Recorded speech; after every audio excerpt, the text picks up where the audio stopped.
ഈ ജോലി ചെയ്യുന്ന സ്ഥലത്തൊക്കെ ആളുകൾ ഒരു ഡിസ്ക്രിമിനേഷൻ ഉണ്ടായിരുന്നു, അല്ലെങ്കിൽ ഇവിടെ നിന്ന് വന്നിരിക്കുന്ന നിങ്ങൾ ഒരു മറ്റൊരു രാജ്യത്ത് നിന്ന് വന്നു, അഡ്ജസ്റ്റ് ചെയ്യാൻ ഒരുപാട് ബുദ്ധിമുട്ടുണ്ടായിരുന്നു? ഉണ്ടായിരുന്നു.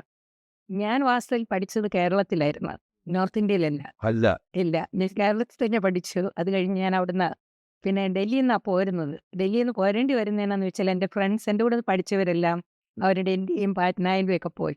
അപ്പോൾ അവർ എന്നെ എപ്പോഴും വിളിക്കും, ഇങ്ങോട്ട് വാ വാ എന്ന്. അപ്പോൾ എനിക്ക് കേരളത്തിൽ നിന്ന് പുറത്തോട്ട് പോകാൻ ഒട്ടും ഇഷ്ടമില്ലായിരുന്നു. ഉം. അപ്പോൾ അതുകൊണ്ട് കേരളത്തിൽ നിൽക്കണം. പിന്നെ അവസാനം ഇവരുടെ നിർബന്ധത്തിന് ഇവർ അമേരിക്കയിൽ പോരുന്നു എന്ന് പറഞ്ഞപ്പോൾ അവർക്ക് സെൻഡ് ഓഫ് ചെയ്യാനായിട്ട് വേണ്ടിയിട്ട് ഞാൻ ഡൽഹി വരുവാ ചെയ്തത്. അത് കഴിഞ്ഞിട്ടും പിന്നെ അപ്പോൾ ഇംഗ്ലീഷൊക്കെ അത്യാവശ്യം.